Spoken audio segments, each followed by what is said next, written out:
शहर के जाने माने रईस हीराचंद और उनकी पत्नी सुजाता की चमचमाती महंगी कार बंगाल की एक पुरानी बस्ती की सुनसान गली में एक बेरौनक से पुराने मकान के बाहर आकर रुकती है। सुजाता, ये तुम मुझे किस जगह लेकर आई हो? ये तो कोई गरीबों की बस्ती लगती है। यहाँ ऐसा क्या है? हीराचंद के कुछ भी समझ में नहीं आ रहा था कि सुजाता उसे ऐसी अजीब सी जगह क्यों लाई है, जिस मकान में दिन में भी अंधेरा दिख रहा था और धुआं उठ रहा था। आप मेरे साथ अंदर चलिए, सब समझ जाएंगे। यहाँ हमारी हर समस्या का समाधान मिलेगा। सुजाता और हीराचंद आशंकित कदमों से उस मकान में दाखिल होते हैं। तभी उन्हें किसी महिला की बाहरी आवाज सुनाई पड़ती है। चले आओ, चले आओ। हीराचंद ने देखा कि उस मकान के अंदर अंधेरा था। अचानक हीराचंद की निगाह एक कमरे की ओर पड़ी, जिसके अंदर हल्की हल्की सी रोशनी आ रही थी और उस कमरे के अंदर से धुआं उठ रहा था। शायद उस कमरे के अंदर आग जल रही थी। ये किसकी आवाज है? यहाँ इतना अंधेरा क्यों है और ये धुआं कैसे उठ रहा है? मेरा तो यहाँ दम घुट रहा है। सुजाता और हीराचंद धीरे धीरे कदमों से उस कमरे के अंदर चले गए। अंदर वाले कमरे में बिखरे बाल वाली एक खूबसूरत सी बूढ़ी औरत सामने जल रही आग में एक मुर्गी की गर्दन काटकर उसका खून गिरा रही थी और मुर्गी का शरीर छटपटा रहा था। ये देखकर सुजाता को उबकाई आने लगी। हीराचंद ने सुजाता की ओर देखकर कहा, तुम ही मुझे यहाँ लेकर आई हो और खुद ही घबरा रही हो। कौन है ये भयानक सी शक्ल वाली औरत और हम यहाँ क्यों आए हैं?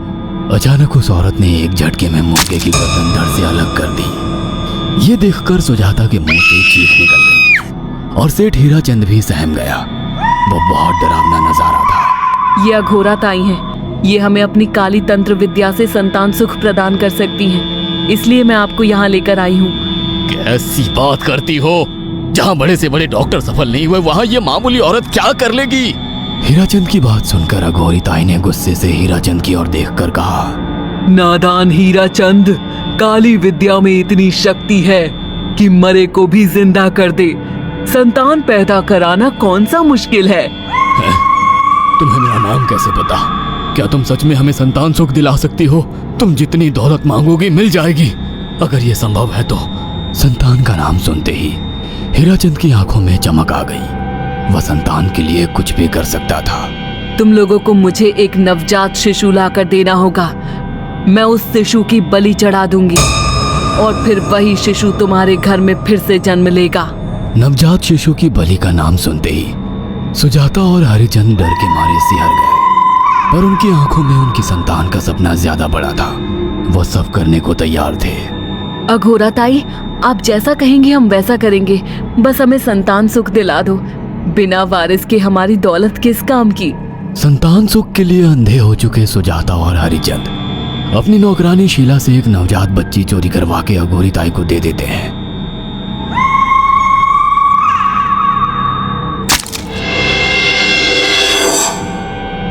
उस शिशु की बलि से सुजाता गर्भवती हो जाती है। देखा आपने अघोरा की तंत्र शक्ति? मुझे उस पर पूरा भरोसा था। चलो चलकर उन्हें धन्यवाद कहते हैं। हीराचंद और सुजाता अघोरा ताई के पास पहुंचते हैं। वो दोनों बहुत खुश थे और अघोरा पर उन्हें अंधविश्वास हो गया था। अघोरा ताई, आप महान तंत्रिका है। आपने वो चमत्कार कर दिखाया जो बड़े बड़े डॉक्टर नहीं कर सके। ये काली विद्या है बेटा। अगर तुम दोनों चाहो तो मैं इस विद्या से तुम दोनों को हमेशा के लिए जवान बना सकती हूँ।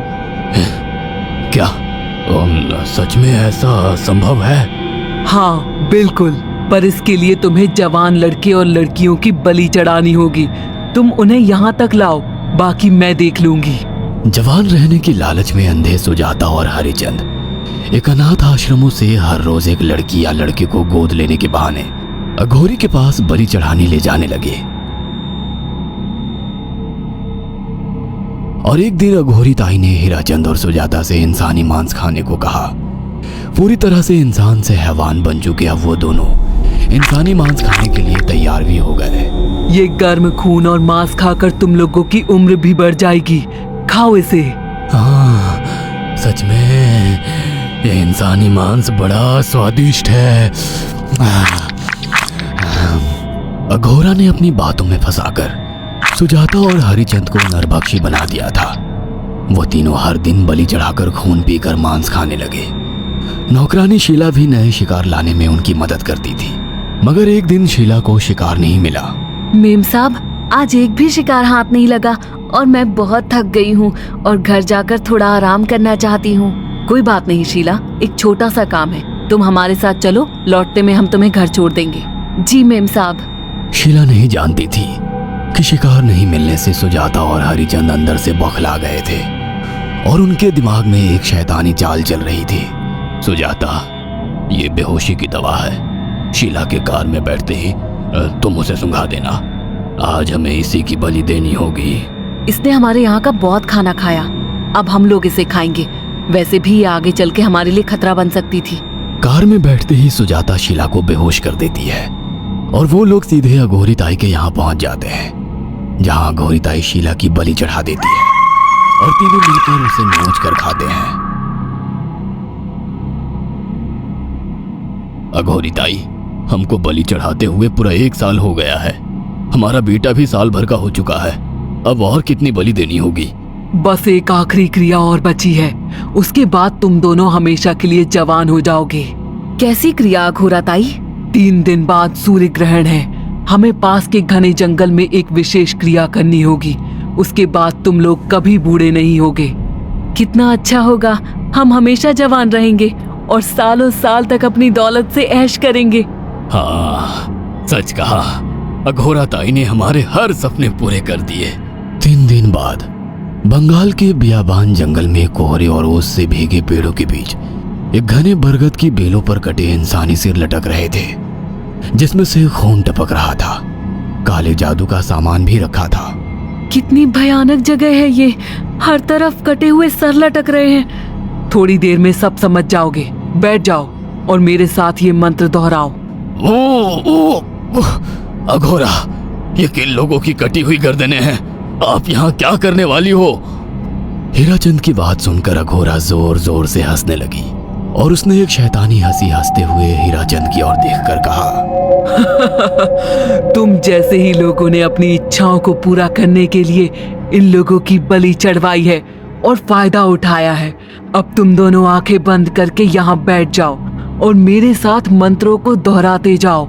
अघोरा ने सुजाता और हरिचंद को वशीकरण मंत्र और काले जादू के इस्तेमाल से सम्मोहित कर दिया और देखते ही देखते वो एक भयानक डायन में बदल गई और चीखती हुई बोली, अब मैं तुम दोनों की बलि चढ़ाकर अमर हो जाऊंगी, क्योंकि तुम लोगों ने 100 लोगों की बलि का खून पिया है।